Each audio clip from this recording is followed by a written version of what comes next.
بسم اللہ الرحمن الرحیم. تم سے پاکستان میں خوش آمدید. میں ہوں ساجد حسین. مضبوط مستحکم پاکستان پر ہم بات کرتے ہیں کیسے ملک و ملت کی تعمیر اور ترقی میں ہم نے اپنا کردار ادا کرنا ہے. بات کریں گے ہم دورہ ایران، دورہ سعودی عرب اور پھر اسٹیل مل اور پی آئی اے کی نچکاری پر، اور پھر 1 سال ہونے کو ہے، آگے 9 ماہ آ رہا ہے، اس پر بات کریں گے اور ملکی معیشت اور آگے کیا کیا حکومت کے پاس لائے عمل ہے.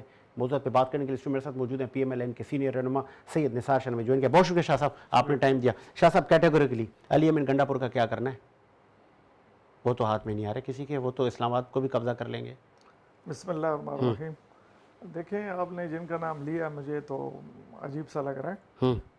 وہ جب آتے ہیں نا میٹنگ میں تو وہاں ان کی پوزیشن کیا ہوتی ہے اور باہر جا کے اس نے تو جو کہنا ہے لازم ہے کہ جس حساب سے ان کو بھیجا گیا تھا، میرے خیال سے جو پی ٹی آئی سابقہ تھی، ابھی سنی اتحاد ہے یا جو بھی ہے، یا جو آزاد اراکین ہے یا جو اس کو نام دیا جائے، اس میں بڑے اچھے لوگ تھے، بہترین لوگ تھے، جو میں سمجھتا ہوں کہ منجلے ہوئے اور بڑے اچھے سیاستدان، محمد علی جیسے وہ جو ہے کیا نام ہے مردان کا جو ہے، اور بہت نام ہے جو میرے خیال سے اس پارٹی کے اندر ان کے بڑے مطلب خدمت بھی ہے. لیکن وہ جب ان کا نام آیا تو میرے خیال سے اس پہ بھی آپ کی میڈیا نے اور میرے خیال سے تمام پارٹیز کے اور ان کے اندر کے بھی لوگوں نے اس بات کو کہا کہ نہیں جی ایسی کوئی فائنل نہیں ہے، اور اس پہ بڑی کوشش انہوں نے کی ٹھیک ہے کہ ان کو نہ رکھا جائے. لیکن میں سمجھتا ہوں کہ وہ جو کہہ رہے ہیں وہ ڈائلاگ ہیں، اور ڈائلاگ تو ان کا حق ہے، وہ اپنے ڈائلاگ کریں، لیکن اندر آ کے وہ جو جس حساب سے وہ ملتے ہیں اور اپنی بات کرتے ہیں اور اپنی میٹنگز کو اٹینڈ کرتے ہیں، لیکن لازم بات ہے باہر کی بھی تو تھوڑی سی نمک حلالی کرنی ہے نا. Sorry for interrupt. اس وقت ہمیں جوائن کیا ہے، آپ سینیٹر ہیں اور ریٹائرڈ لیفٹیننٹ جنرل عبد القیوم صاحب نے ہمیں فون کال پہ جوائن کیا. خوش آمدید کہیں گے سر شو میں. جی بہت مہربانی، تھینک یو ویری مچ. آغاز سر میں کروں گا، کچھ اداروں کی نجکاری ہو گئی، کچھ کی ہونا باقی ہے. اسٹیل مل پاکستان کا اثاثہ تھی اور کئی ادوار گزر گئے، اب یہ اثاثہ شاید اب گلے کا ہار بن گیا ہے.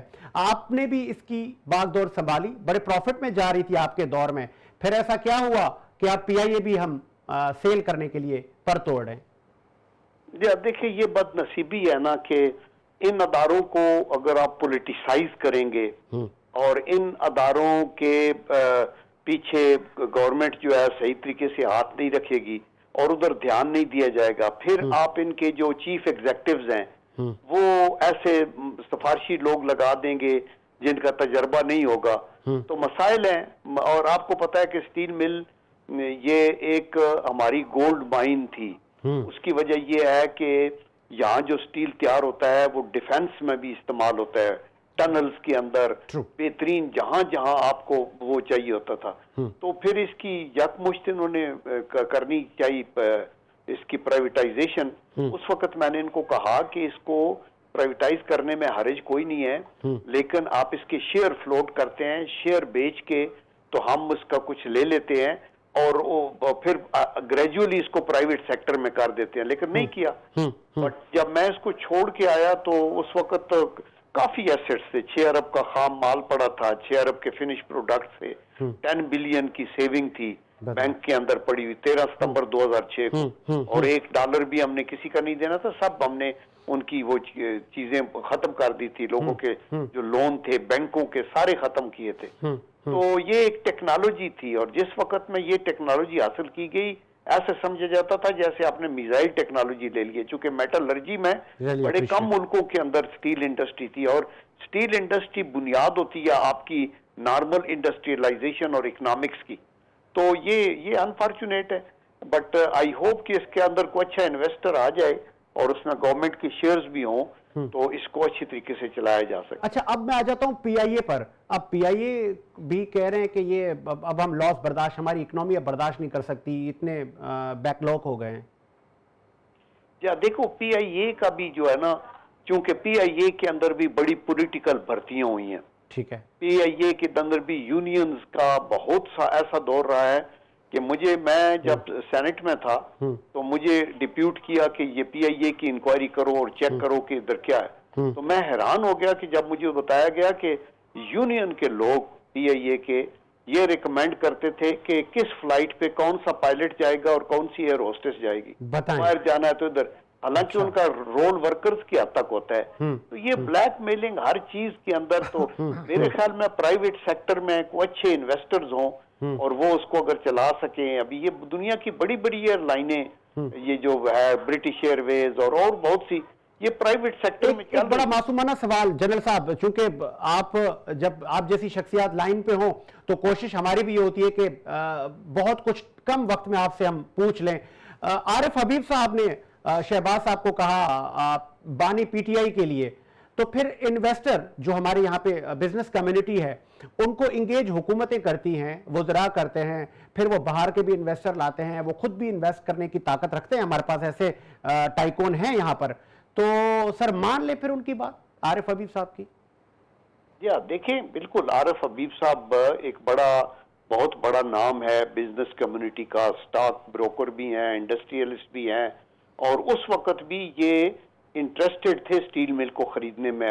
ون آف دی بیڈرز میں یہ بھی لوگ تھے، طارق رفیع صاحب تھے، عارف حبیب صاحب تھے، اور ان کے ساتھ میرے خیال ہے قریشن بھی تھا. تو اس وقت بھی یہ خریدنے کے لیے تیار تھے. تو میرے خیال ہے بزنس کمیونٹی کے لوگ بڑی اچھی ایڈوائس دیتے ہیں، اور انہوں نے پرائم منسٹر سے جو ڈسکشن کی ہے وہ بڑی میننگ فل اور فروٹفل تھی. اور میرے خیال میں کہ یہ جو پرائیویٹائزیشن کا ابھی یہ آپ دیکھنا کہ اس کو بڑا سموتھلی انشاءاللہ بہتری کی طرف اس کو لے کے جایا جائے گا. لیکن یہاں دیکھیں نا، چونکہ آپ کے ناظرین سنتے ہیں ان باتوں کو، یہ ضروری بھی نہیں ہوتا کہ ہر چیز پرائیویٹ سیکٹر میں ہو. ابھی ماڈرن چین جو ہے، اس کی ساری جتنی ترقی ہوئی ہے یہ پبلک سیکٹر کی انڈسٹریز کے ساتھ انہوں نے کی ہے. اور آج بھی یہ سی پیک کی بہت سی انڈسٹریز جو بہت سی ان کی ہیں وہ پبلک سیکٹر کی ہیں. تو اس لیے میں نے کئی دفعہ کہا ہے کہ sector does not matter much, actually what matters is in a country کہ سسٹم آف گورننس کیا ہے. اگر آپ کی گورننس پور ہے تو اگر آپ پبلک سیکٹر میں ویسے آپ اس میں کرپشن کریں گے، اور جب آپ اسے بیچیں گے تو اس کے اندر بھی ڈنڈی ماریں گے. اور اگر آپ کی گورننس پور ہے تو پرائیویٹ سیکٹر میں بھی آپ انڈسٹری کی مدد نہیں کر سکیں گے، اور رول جائے گی، ان کی انرجی کی پرائسز بڑھ جائیں گی، ون ونڈو آپریشن نہیں ہوگا. تو اس لیے گورننس بہتر ہوگی تو دونوں پرائیویٹ اور پبلک سیکٹر میں آپ کی انڈسٹریز چل سکتی ہیں. آپ ملیشیا کی ایگزامپل لیں. سوری فار انٹرپٹ جنرل صاحب، دو سوال آپ سے میں کروں گا. ایک تو یہ کہ ابراہیم رئیسی صدر ایران یہاں پر آئے، بڑا پرتپاک استقبال ان کا کیا گیا. ان کے آنے سے آپ کو یاد ہوگا ہمارے یہاں چپکلش بھی ہوئی تھی، ایک دوسرے میں ناراضگیاں بھی تھیں، پھر دورہ بڑا اہمیت کے حامل، کیونکہ پھر اسرائیل کا بھی ایشو تھا. وہ انویسٹمنٹ کرنا چاہ رہا ہے ایران یہاں پہ. ماضی کی ایران گیس پائپ لائن آپ کے سامنے تھی، وہ کہاں پہنچا، رک گیا، پھر چلا، پھر رک گیا. اب کیا سیریس اس کو لیا جائے گا ان انویسٹمنٹ کو؟ ایک تو میرا یہ سوال ہے. دوسرا یہ ہے مسنگ پرسن کا ایک بڑا ایک ایشو رہا ہے ہمارے ملک میں، لیکن جو علیحدگی پسند تنظیمیں مختلف مقامات پر وہ دہشت گردی کرتی ہیں، دہشت گرد پکڑے جاتے ہیں، پھر وہ بھی مسنگ پرسن میں آ جاتے ہیں، ان کے نام وہاں بھی نکل آتے ہیں، پھر یہ لسٹیں جو عدلیہ کو دی جاتی ہیں. یہ معمہ کیا ہے؟ بڑا اچھا امپارٹنٹ کوشچن اور یہ پوائنٹ آپ نے ریز کیے ہیں. دیکھیں ایران ہمارا پڑوسی ملک ہے، دوست ہے، مسلمان ملک ہے، بڑا پوٹنٹ اور سٹرانگ ملک ہے. آلریڈی ہماری انڈیا سے دشمنی ہے، افغانستان میں ویک گورنمنٹ ہے، وہاں سے ہمارے اوپر ٹیررسٹ کے اٹیکس ہو رہے ہیں. تو اگر ہم ایک اور دشمن بنا لیں گے تو پاکستان نے آگے بھی چلنا ہے نا. اور ہمارے انٹرسٹ میں بھی ہے، اور وہ بھی ایک ڈپلومیٹک آئسولیشن کا شکار ہیں ایرانین، اور ان کو بھی فرینڈز چاہیے. اور پاکستان مسلم دنیا کا ایک بڑا پوٹنٹ ملک ہے. یہ الگ بات ہے کہ ہم نے اپنے حالت کو خراب کیے ہوئے ہے. ہم اللہ کے کرم سے بیٹر اگر کنٹینیوٹی آف پالیسی ہوئی تو بیٹر بھی ہو سکتے ہیں. تو اس لیے میرے خیال میں ایران کے ساتھ تو وہ جینوئنلی انٹرسٹڈ ہیں کہ ہم آپس میں مل کے کام کریں. وہاں گیس اور آئل کی پروڈکشن میں وہ 5واں دنیا کا بڑا ملک ہے. اور سیکنڈلی آپ دیکھیے امریکہ نے ان سے ابھی مخاصمت ڈالی ہوئی ہے. 1950 میں امریکہ پہلا ملک تھا جس نے ان کو نیوکلیئر ری ایکٹر دیا تھا ایران کو، شہنشاہ ایران کے ٹائم پہ. اور ابھی ایران خطے کا ایک امپارٹنٹ ملک ہے، اس کو اگنور نہیں کیا جا سکتا. تو اس کا پاکستان کے ساتھ دوستی ایک اچھا، اور ان کا وزٹ بھی جو ہوا ہے اس سے گڈ تھنگ. دوسرا جو آپ کا کوشچن پرٹین کرتا تھا، دوسرا آپ نے کیا پوچھا؟ Missing person. Sir missing person. دیکھیں مسنگ پرسنز کا ہم پولیٹیسائز کرتے ہیں بہت سی چیزیں. ہاں. پہلی بات تو یہ ہے کہ بغیر قانون کے، بغیر اس کے واقعی ہر بندے کو، کسی کو آپ پکڑ نہیں سکتے. لیکن پاکستان کی لوکیشن ایسی ہے اور اس کا محل وقوع ایسا ہے کہ یہاں ہر طرح کا حرام خور اور جو انفلٹریٹر اور ٹیررسٹ بھی اندر داخل ہوتا ہے. آپ دیکھیں کلبھوشن یادیو بھی یہاں سے ہی پکڑا گیا تھا نا. اور ہمارے لوگ وہ ہمارے چہروں کے ساتھ آ کے بلوچستان کے اندر، خیبر پختونخوا کے اندر مہاجرین کے، افغان مہاجرین کے لباس میں بہت سے لوگ آ کے کرتے ہیں. تو پھر جو انٹیلیجنس ایجنسیز ہیں وہ کوئی یہ تو نہیں کرتی. آپ دنیا میں ہمارا ایک لیفٹنٹ کرنل یہاں سے گیا اور کھٹمنڈو کے کدھر ادھر نیپال کی طرف اور ادھر سے کہیں انڈیا کے ہاتھ چڑھ گیا اور ادھر کوئی نام لینے والا نہیں ہے. تو اس لیے میرے خیال میں کچھ لوگ تو ہیں جو جینوئن کرمنل ہیں جن کو شاید ایجنسیوں نے پکڑا ہو یا یہ وہ. لیکن عام حالات کے اندر ایک جس ملک کے اندر قانون کی حکمرانی ہو وہاں کسی کو بھی پکڑنا ہے تو اس کو لا کے مطابق پکڑنا چاہیے اور اس کو لے کے جانا چاہیے. اور اگر کسی کو آپ نے پابند سلاسل کیا تو فوری طور کے اوپر جو لیگل آسپیکٹس ہیں اس کو چلانا چاہیے اور لیگلی پنشمنٹ دینی چاہیے. پولیٹیکل اسٹیبلٹی بڑا پاکستان کا مسئلہ رہا ہے. علی امین گنڈا پور صاحب پھر اسلام آباد کو گھیراؤ کرنے کی باتیں کر رہے ہیں سی ایم کے پی کے. تو کیا وہاں پہ گورنر رول اب لازمی ہو چکا یا کہ ابھی چلنا چاہیے اس حکومت کو؟ نہیں دیکھیں کے پی میں اگر تحریک انصاف کی حکومت ہے تو وہ جینوئنلی مینڈیٹ کے ساتھ حکومت ہے. وہاں اگر آپ چیف منسٹر کو ہٹا کے گورنر رول لگائیں گے تو یہ ایک اچھی بات نہیں ہوگی. آپ اگنور کریں گے ان کے مینڈیٹ کو.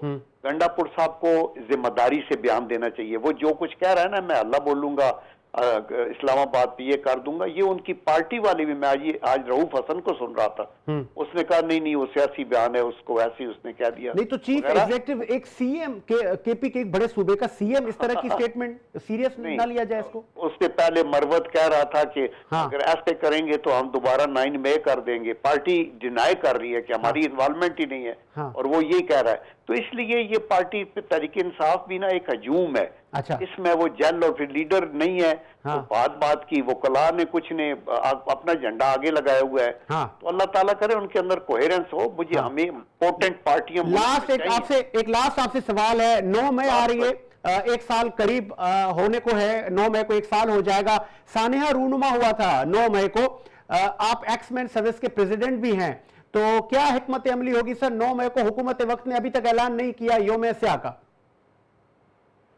دیکھیں وہ تو حکومت اپنے طور پہ فیصلہ کرے گی نا کہ کیا 9 مئی کو جو ہوا اس کے ریزلٹس ابھی تک کیا نکلے ہیں، ابھی تک کیا ہے، انویسٹیگیشن کتنی ہوئی ہے، کیا کوئی لوگوں کو انصاف ملا ہے نہیں ملا ہے، کیسز چلے ہیں. اس میں تو پہلے یہ تھا نا کہ ملٹری کورٹس میں چلے گا اور پھر شور تھا کہ عدالتوں نے کہا نہیں چل سکتا. ابھی پھر وہ کورٹس کے اندر جب سب جوڈس ہے تو میرے خیال میں اس میں جو ملک کے مفاد میں وہ فیصلہ ہونا چاہیے. بے گناہ نہیں پھنسنے چاہیے اور جو لوگ even benefit of doubt accused کو جانا چاہیے اور جو لوگ سخت انوالو ہیں اس طرح کی کاروائی میں ان کو قرار واقعی سزا ملنی چاہیے. لیکن اگر ہم پولیٹیکل وکٹمائزیشن کسی کی کریں گے یا لوگوں سے زیادتی ہوگی تو پھر لوگوں کا جسٹس سسٹم پہ پہلے ہی نظام اس کا ان کا کانفیڈنس ٹوٹا ہوا ہے تو اور زیادہ ٹوٹے گا. ٹھیک ہے، بہت شکریہ جنرل صاحب آپ کے قیمتی وقت کا. آپ نے قیمتی وقت دیا. اللہ حافظ. شاہ صاحب بہت قیمتی باتیں آپ نے بھی سنی، قوم نے بھی سنی. ہر انسان چاہتا ہے پھلتا پھولتا ترقی کرتا ہوا Pakistan. Chief of army staff نے بھی کہہ دیا ہے کہ جو اس ترقی کی رکاوٹ میں آئے گا اس کا کلا کما کیا جائے گا. اب ہم ترقی کی منزلوں کو چھو کے رہیں گے تو وہ جو بیریئرز ہیں جہاں پہ حکومت تجزس کا شکار ہے، پولیٹیکل اسٹیبلٹی ہے، پھر ایک ایسی اسٹیٹمنٹ آ جاتی ہے، پھر عوام پریشان، حکومت پریشان، انویسٹر پریشان کہ یار اب کیا ہوگا. سمت کیا ہے حکومت کی؟ دیکھیں آپ نے میرے خیال جنرل صاحب نے بڑی اچھی بات کی اور اس نے اپنی جو باتیں کی تو اس میں ایک وزن بھی ہے اور بڑے سینئر زیرک سیاستدان بھی ہیں اور اداروں میں بڑا اس کا نام تھا. ہمارے سینیٹر رہے اور بڑے اچھی مطلب ان کی سوچ ہے. دیکھیں بات یہ کہ انہوں نے بھی یہ بات کی کہ پولیٹیکل دیکھیں نا اب دیکھیں گے اگر گنڈا پور صاحب کوئی بیان دیتے ہیں